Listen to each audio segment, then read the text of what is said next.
माननीय मुख्यमंत्री जी बोल रहे हैं कि राज्यपाल के विधि सचिव विधानसभा से बड़े हो गए हैं क्या, सबसे बड़ी पंचायत से। अब वो नैतिकता दिखाएं। कल से विधानसभा शुरू हो रही है तो क्वांटिफाइबल डाटा आयोग की रिपोर्ट विधानसभा के पटल पे रखे। ये सबसे महत्वपूर्ण मुद्दा है, क्योंकि हर समाज के हर वर्ग को ये मालूम होना चाहिए और विधानसभा को मालूम होना चाहिए कि जब मुख्यमंत्री जी बोल रहे हैं कि साहब विधानसभा सबसे बड़ी है, तो विधानसभा को भी मालूम होना चाहिए कि डाटा आयोग की रिपोर्ट क्या है और किसकी कितनी भागीदारी होगी और किस आधार पर उन्होंने विधेयक के उद्देश्यों और कथन पर लिखा इस बात को। क्वांटिफाइबल डाटा आयोग के आधार पर हम इस विधेयक को ला रहे हैं करके, और विधानसभा को ही नहीं मालूम, तो वो विधानसभा की अवमानना कर रहे हैं। विधानसभा को यदि सबसे बड़ी पंचायत बता रहे हैं तो फिर विधानसभा का अवमानना कर रहे हैं क्यों? कल उसको टेबल करना पड़ेगा, तब छत्तीसगढ़ के आरक्षण की स्थिति साफ होगी। और यदि वो क्वांटिफाइबल डाटा आयोग सही है तभी उनको संवैधानिक संस्थाओं के ऊपर आरोप यदि वो लगा रहे हैं इस आधार पर, तो गलत कर रहे हैं, संवैधानिक संस्थाओं का अपमान कर रहे हैं। वो यह मुख्यमंत्री स्तर की भाषा नहीं है, मुख्यमंत्री स्तर का बयान नहीं है। और जो जवाब राजभवन में जमा किए हैं उसको विधानसभा में भी उनको प्रस्तुत करना चाहिए। यदि उन्होंने कहा है विधानसभा सबसे बड़ी पंचायत है, तो एक बहस और होनी चाहिए विधानसभा में इस स्थिति पर, और हम निर्णय में पहुंचकर फिर सबके सब जाएंगे विधानसभा गवर्नर के पास, यदि संतुष्ट होती है तो।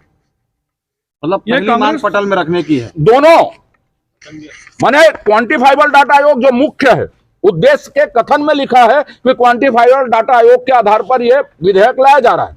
दूसरा, राजभवन ने जो मुद्दे उठाए हैं वो मुद्दा बहस में आना चाहिए कि सरकार ने क्या क्या जवाब दिया है। जब वो विधानसभा को बड़ा कहते हैं तो विधानसभा को बड़ा बनाएं और राजनीति करना उसमें बंद करें।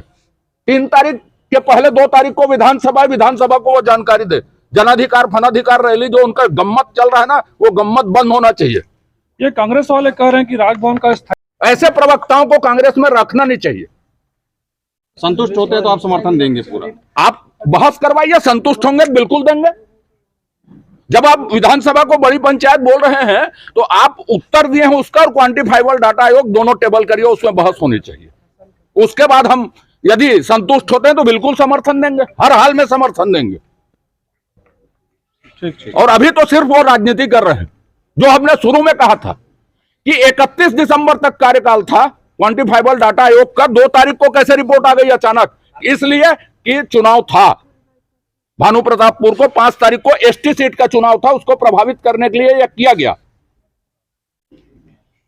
आप दोनों बहस करवा लें कल मुख्यमंत्री जी। 3 तारीख को जनता के पास क्या जा रहे हैं? पहले बड़ी पंचायत जिसको बोलते हो बैठ रही है कि किस बात का डर है उनको, और वो स्वतः पहल करे। हम तो मांग करेंगे ही, लेकिन वो बड़ा दिल दिखाए, स्वतः पहल करे कि दोनों में बहस हो गए। ठीक, थैंक यू। उसे मांग भी नहीं कर रहे हैं क्योंकि वो एक आत्मप्रसा से सब कुछ वो पर्ची जाके ही उसको भेजा जा रहा है, इसी कारण तो गड़बड़ हो रहा है। तो भारतीय जनता पार्टी की मतलब 2 गला है, एक गला जो विधानसभा में सुनाई देता है, दूसरा गला है जो बाहर में सुनाई देता है। ठीक है, थैंक यू। नव वर्ष की शुरुआत महात्मा गांधी के मूर्ति पे माल्यार्पण पुष्पांजलि अर्पित करते हुए हमारे मजदूर साथियों के साथ चाय नाश्ता भी और उनके लिए घोषणाएं भी, और उसके बाद अभी पुलिस के जो जवान हैं, हमारे एसटीएफ के हैं, डीआरजी के हैं, पैरामिलिट्री फोर्स है, उनके साथ कार्यक्रम हुआ जिसमें गृह मंत्री जी, संसदीय कार्य मंत्री जी, सीएस, डीजी सभी लोग उपस्थित थे और सभी लोगों ने अपना अनुभव साझा किया। बस्तर में पहले जो फोर्स अभी परीक्षण करते हैं, मैंने अधिकारियों से कहा कि सब सारे जो मांग है उसको नोट कर लीजिए और जो लिखित में दे रहे हैं उसको भी नोट करिए। अब उसके बाद परीक्षण करके फिर आगे कार्रवाई करेंगे। सर, नया साल शुरू हो रहा है लेकिन कल से विधानसभा का शीतकालीन सत्र भी शुरू हो रहा है जी। की तैयारियां और कौन-कौन सी? हमारी तैयारी पूरी है, चाहे क्वेश्चन हो, ध्यान आकर्षण हो, स्थगन हो, सबके लिए हमारी तैयारी है और अच्छा से रखेंगे। आरक्षण अब 1 महीना हो जाएगा। कल 2 तारीख को 2 दिसंबर को हमने किया था, और ये चूँकि विधानसभा से पारित है तो राज्यपाल जी को अब हठधर्मिता छोड़ना चाहिए।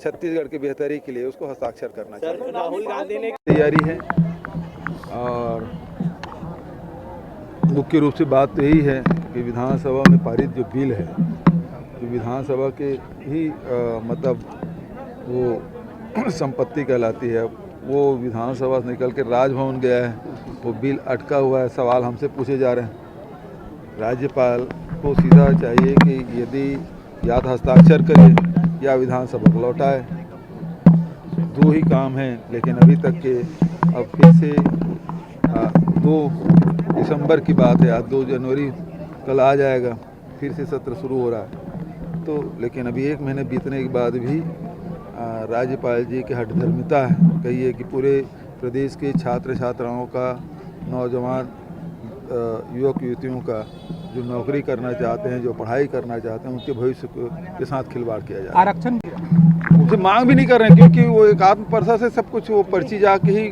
उसको भेजा जा रहा है। इसी कारण तो गड़बड़ हो रहा है। तो भारतीय जनता पार्टी की मतलब 2 गला है, एक गला जो विधानसभा में सुनाई देता है, दूसरा गला है जो बाहर में सुनाई देता है। ठीक है, थैंक यू। पकड़ने आ रहे हैं या मारने आ रहे हैं, गिरफ्तार करने आ रहे हैं, अब उस मानसिकता में काफ़ी कुछ परिवर्तन आया है। एक मित्रवत उनका व्यवहार हुआ है, दोनों तरफ से ये तो परिवर्तन आया है, जिसमें अब सड़कें भी बन रही है, जिसमें टावर भी लग रहा है, जिसमें पीएस साहब भी है, आंगनबाड़ी केंद्र है, स्कूल है, बाजार है, ये सारे निर्माण हो रहे हैं। तो काफ़ी कुछ परिवर्तन अब बस्तर में देखने को मिल रहा है। तो सारे अधिकारी और जो पदस्थ जवान हैं वो सब अपना अनुभव साझा कर रहे थे। 23 कैंप 1 साल के भीतर में रिकॉर्ड कैंप हम लोगों ने खोले, और वो अंदरूनी क्षेत्रों में खोले जो नक्सल प्रभावित क्षेत्र था। पहले तो बफर जोन में ही खोलते थे, लेकिन अब हर सेक्टर में जाके ये कैंप खुला है, और जिससे आम जनजीवन है वो सामान्य होते जा रहा है। अब नक्सली कुछ पॉकेट में सिमट गए हैं। सर, ये जवानों से 1-to-1 बात जानकारी नहीं है, आप ट्वीट कर रहे हैं तो उसके बारे में सवाल पूछें। कुछ और कोई सवाल हो आपकी तरफ से? प्रधानमंत्री से मुलाकात हुई है और चुनावी साल भी है, बहुत सारी अड़चनें थी जो 4 साल आप लोगों को झेलनी पड़ी, लगता है दूर हो जाएगी? देखिए, आर्थिक रूप से जो हमको मिलना चाहिए, जैसे हमारा अधिकार है कि जीएसटी का पैसा, तो वो पेंडिंग है 1300-1400 करोड़ रुपया, 4170 करोड़ रुपया आपके उसका रुका हुआ है। हमारा कोयला के रॉयल्टी का पेनाल्टी जो है उसमें रुका हुआ है।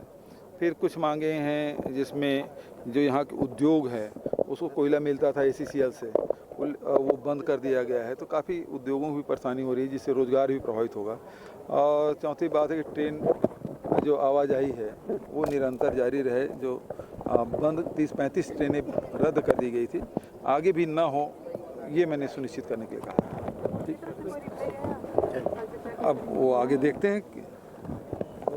ठीक है, हर साल चौड़ी माँ के मज़दूरों के साथ नववर्ष की शुरुआत और गांधी जी को नमन करके इसकी शुरुआत हम लोग करते हैं।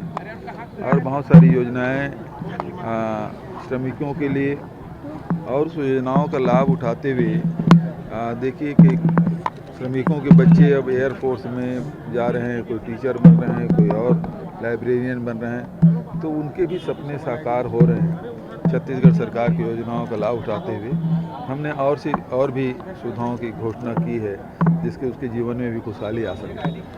तो पूरे प्रदेशवासियों को नव वर्ष की बहुत बहुत बधाई, शुभकामनाएं। 2023 सबके लिए मंगलमय हो।